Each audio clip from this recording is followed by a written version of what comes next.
made across media. Please welcome Brandon Miller. Thank you, Steve. So, when Steve mentions that butter is butter and we talk about commoditization, the reason I've got March 4th, 1923 on the screen is that was when the federal government passed Title 29, Section 321A, which coded to law exactly the definition of what butter is. So that's actually a thing that's in our U.S. legal code somewhere. So when it comes to how much wiggle room do we have on the product, there's not a ton. And if that weren't enough, here we've got a table of classification standards from the USDA. So we've got the legislative branch. Let's follow it up with the executive branch. That's really going to be great. And this highlights all the different ways and things that go into the grading of butter flavoring, right? Like, so what kind of USDA grade do you get? I always think it's really interesting that, if you really go down to that far end of B there's a couple of things. You can get a slight taste of storage and old cream, I think. No, a definite taste of storage and old cream. And you can get a slight taste of mustiness, which is just fantastic. But so once we've made a product, and Land O'Lakes has been doing this for 100 years, once you make a product that's reached sort of the gold standard grade, well, what do you do from there, right? Like, we're not going to win. We've got some D2C brands coming. We've got some, all the major retailers are coming out with their own brands. We're not going to win on price, and we're in a commodity market. So what do you do? And the approach that we've taken is to really focusing on marketing ourselves and our history. And so, we are in an advantageous position in that we're not really a butter company. We sell butter, but we have industries that are much broader than that supporting it. And so everybody knows sort of the butter brand, but we also have an enormous multi-billion-dollar business that is animal nutrition. And so I bet you didn't expect to get 2 horse feed presentations in a row today, but it's happening. And Bonnie, I agree with everything you said, but I'll challenge you on the huge budgets that we've got for the for the horse feed programs. Other than that, we're in the same line of thinking.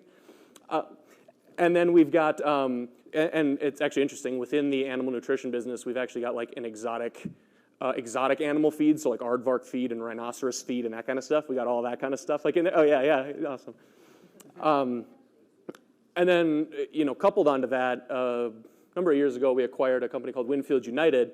So one of the biggest parts of our business is actually products helping farmers on the farm get as much yield as they can out of their crops. And so when you really line up the business units, you've sort of got, seed goes in the ground, we're helping the farmer there, crop grows, becomes feed, we've got a footprint there, and then ultimately, in the case of cows, it produces something that humans can consume. Awesome, you've got a farmer to fork kind of situation.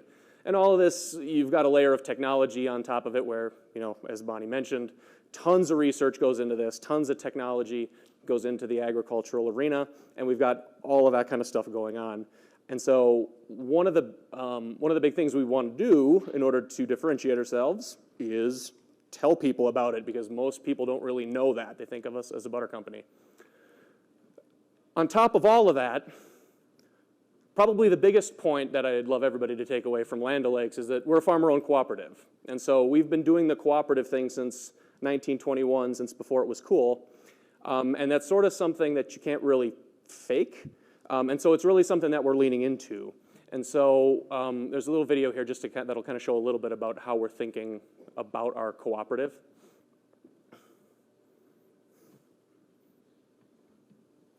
Back in 1921, we did something crazy. We tore down our fences. Not the physical ones, but the metaphorical ones that stood between us and our neighbors. Because we believed that by working together, we could be better. And we were right. Together, we invented new ways to make our butter even better. We found innovative ways to conserve our land and protect our animals. We share ideas. We disagree. We figure it out. Then, we get back to work. And if 1,791 dairy farmers with different backgrounds, opinions, and beliefs can set aside our differences to make a perfect stick of butter, imagine what all 325 million of us could do. Land O'Lakes, a farmer-owned co-op, all together better. And so by having that tight of a relationship with our farmer members, and we have like direct lines of communication with them, we really get to understand the things that we care about. And we've really cultivated that over the course of 100 years.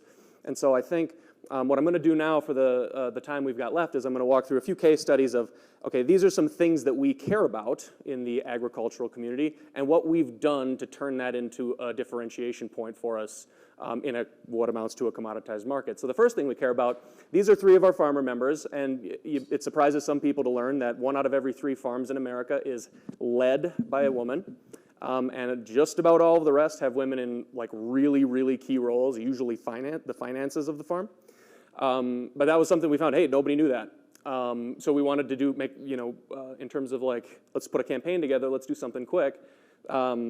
We contracted with a up-and-coming country singer, her name was Maggie Rose, and we just sort of like put a little music video together where we flipped the script on the old paradigm of Old MacDonald being the suspender-wearing farmer guy. So instead of E-I-O, you've got she-I-O. So I'm not going to show you the whole music. I'll show you a little bit of it. We won't show the whole music video for time's sake, but just try to not have this humming in your head at some point in the next. Old MacDonald had a daughter. Look what she does with what he taught her. She's got the future in her hands, proud of roots of where she stands, working on a great plan, showing us all she can do it, we can. Oh, yeah.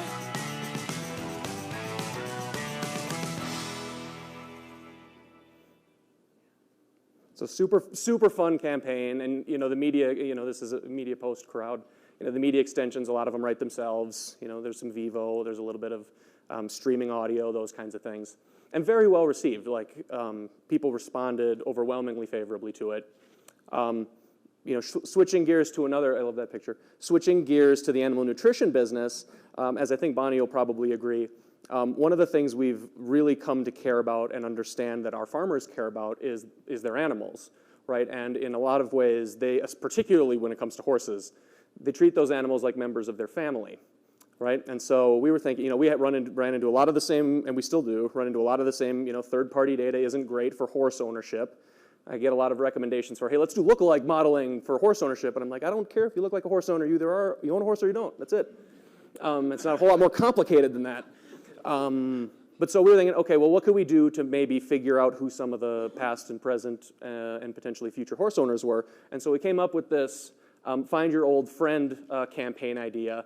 And this was this was not huge budget at all, and it was one of my favorite social activations that we've ever done. So what it amounted to was, so we did a little bit of media to draw people in, and then basically it was as simple as we created a Facebook group where we introduced horse owners to each other and encouraged them to help try to find, like if someone had lost their horse, try to find it through the 6 degrees of separation, sort of a Kevin Bacon-like thing.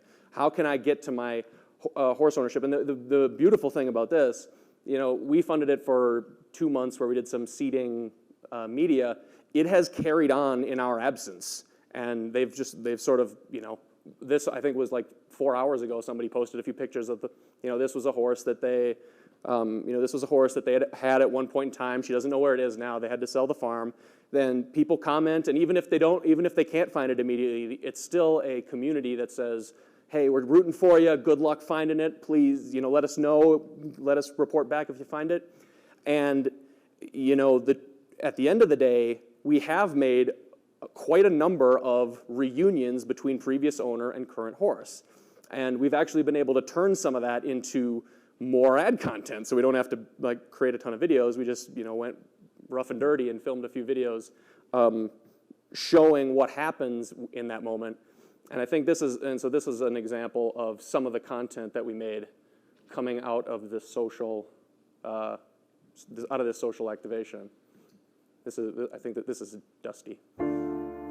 Dusty was just a loving horse. How long it's been to see him? I should say about 15 years as far as it goes. Well, ever since that, I was always wondering where he went. Dusty has brought so much joy and so many good things into my life.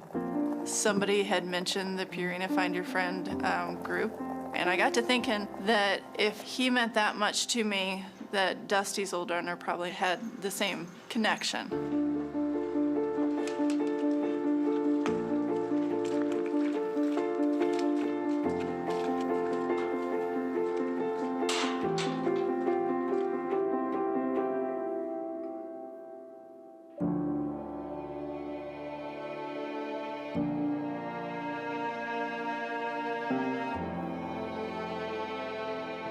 Boy, let me kiss him, put my head up against his head.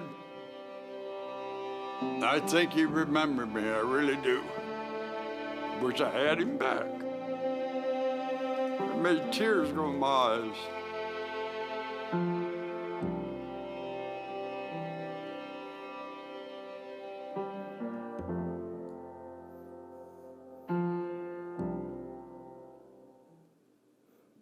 I just love that. And, you know, we talk a lot, and, you know, we're going down the same journey as a lot of CPGs here, and it's all great work about, you know, getting your data tech stack set up, and we've got to optimize and find the right targets, and we've got to do all those things. But what's the value to the brand of those two people, one, and then anybody that sees that story? There's something fundamental about it.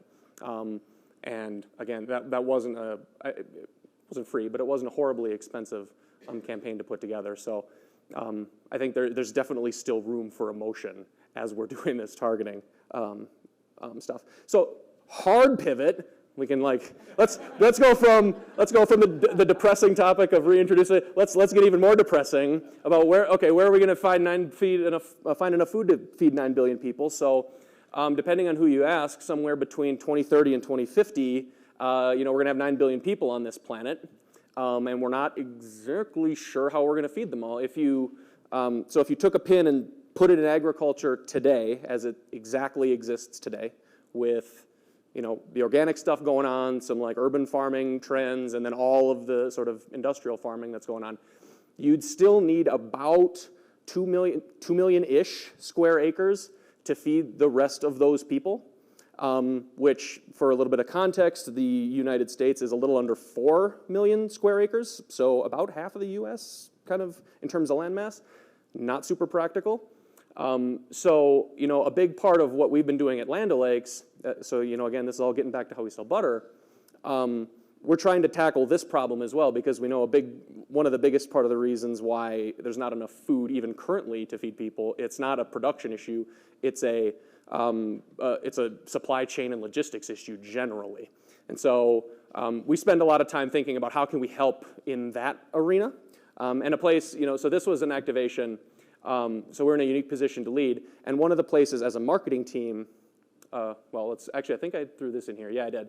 So this is part of the business. This is just one example within our crop inputs business of something that's pretty interesting. So this is Winfield United. It's our answer plot program. So we have sections of land all over the country at different longitudes, latitudes, topographies, different rain and climate conditions, all those kinds of things. And then we're doing basically A/B tests like we would with banner ads, but with crops all over the country, and then that data streams back in to sort of feed our products, right? And so part of the answer to 9 billion is to keep improving yield on the existing acres that we've got, so that we don't have to resort to finding 2 million square acres more. So that's what's going on with the business. But when it comes to the marketing team, what can we do with the fact that we're putting a lot of time and energy into this? And so we actually, for the past couple of years, we've had a presence at South by Southwest, where we're taking a thought leadership position, and we've had a house down there where we've brought in industry leaders and panelists. And actually, this most recent year, we actually did a mini VC round where student entrepreneurs could bring in, hey, solve the food supply challenge for us, and we'll fund you and support your venture. And so I think it's yet another way for us as Land O'Lakes to get out all of these stories that we're doing. And I think a lot of your brands probably have like hidden gems of stories. And that's really what we've been leaning on in this world of commoditization. So here's just a quick video about what we did at South by. I like this one. It doesn't have too much substance in it, none of the deep stuff or heavy stuff, but it's weird to think of like a butter brand, your like grandmother's baking butter brand being at South by Southwest.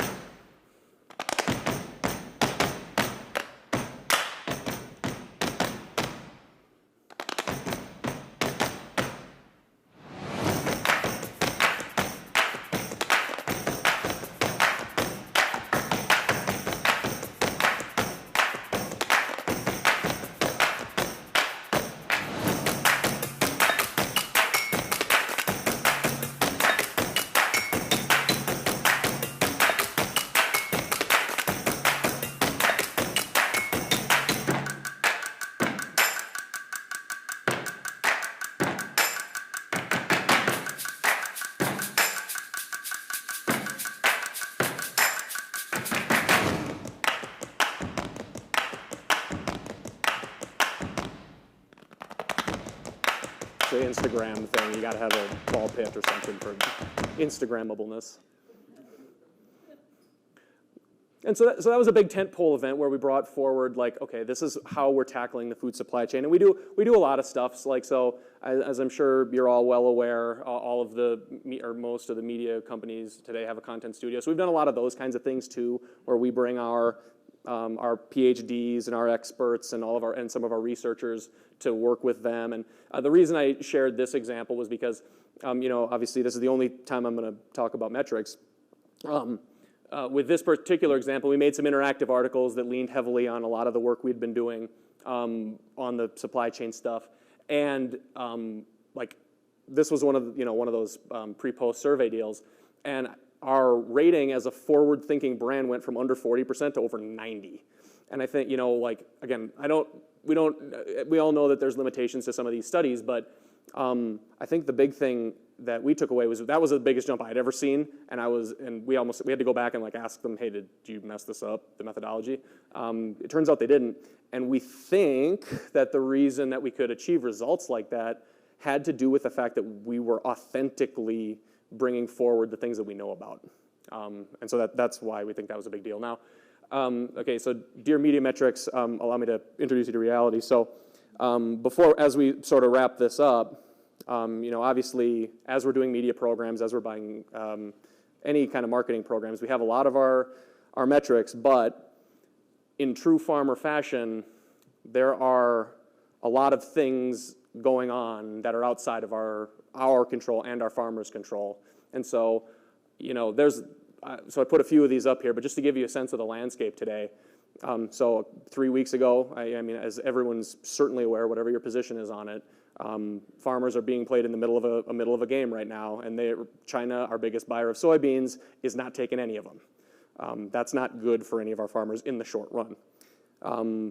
Let's throw on top of that, we had record flooding throughout the Midwest start out this year. So in places like Ohio, Indiana, Illinois, they didn't get planted until way late in the season, dropping commodity prices. And then let's throw on top of that, milk prices as a commodity have been low for about 5 years. So you couple all that stuff together, and I think the stat is in 2018, and I think it's extended into 2019, in just the state of Wisconsin, 2 dairy farms closed their doors every day, presumably never to reopen. And so I think the reason I kind of close with this is to sort of say, one, if you happen to know a farmer, give them a hug, because they could probably use it right about now. But two, as we're doing marketing communications, we think it's really important to tell their story and to bring this forward because, to bring it all the way back around to butter, again, we're not gonna win on price, but we might win if the consumer knows that your butter purchase is actually going directly into the pocket of our farmer co-op members without any, shareholders or any Wall Street in between. And so with that, I'll close with one final video. And this video it's called The Farmer. It's based on a poem from a long time ago. And this was actually created before I had started. And it was one of the reasons that I did start, because I thought it is a nice ode to our farmer members who are sort of, again, the core of what we do.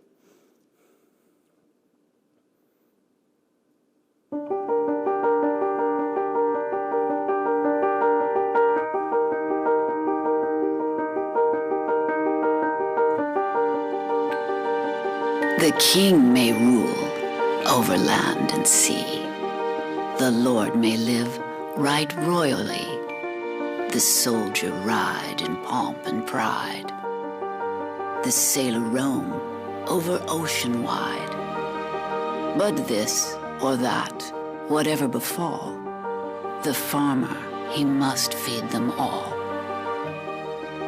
The writer thinks, the poet sings, the craftsman fashion wondrous things. The doctor heals, the lawyer pleads, the miner follows is for his gain. And men may rise, or men may fall, but the farmer, he must feed them all.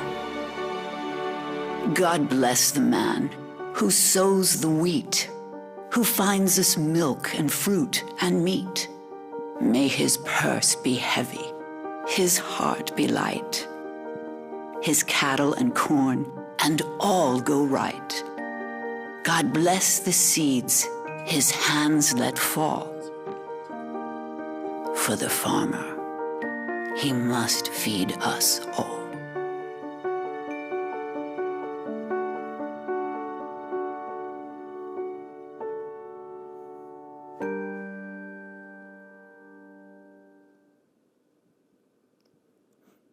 Yeah, and that's it. So hug a farmer if you know one. Brandon, thank you. That was great. We have time for questions.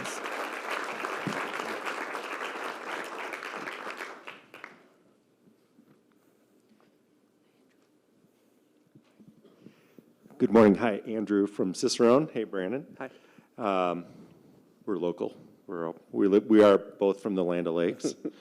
I'm not trying to be provocative right now, but issues such as climate change will impact farmers' front line, whether it's the crops that they have to plant or the insects that they may have to deal with, all sorts of different things.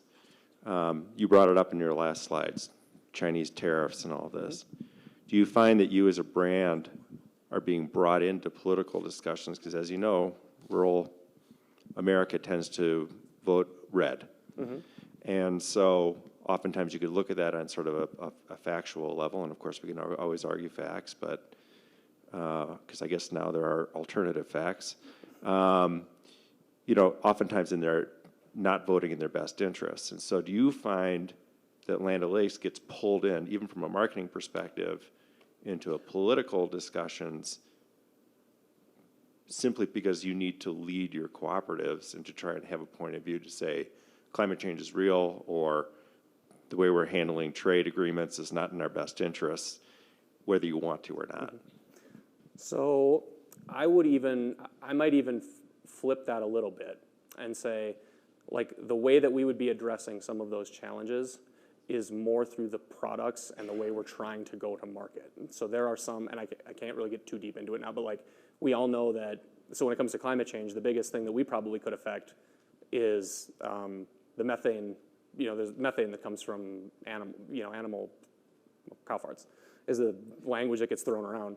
And there is some interesting research going on that could lead to, okay, let's get some feeds that maybe don't result in that to the same degree as others would. And so, like, I think our role is to sort of lead by example, right? To do the things that we know we should be doing anyway. When it comes to the political climate, like, let's put everything else aside and let's just say the U.S. decides tomorrow we're 100% zero emissions of everything. We only represent 15% of the world. So, or the U.S. does. So, is the political arena going to be the most effective to get any sort of meaningful change in that space done? I don't know. But yeah, I think based on the nature of our portfolio, that's where we need to really be tackling it the most.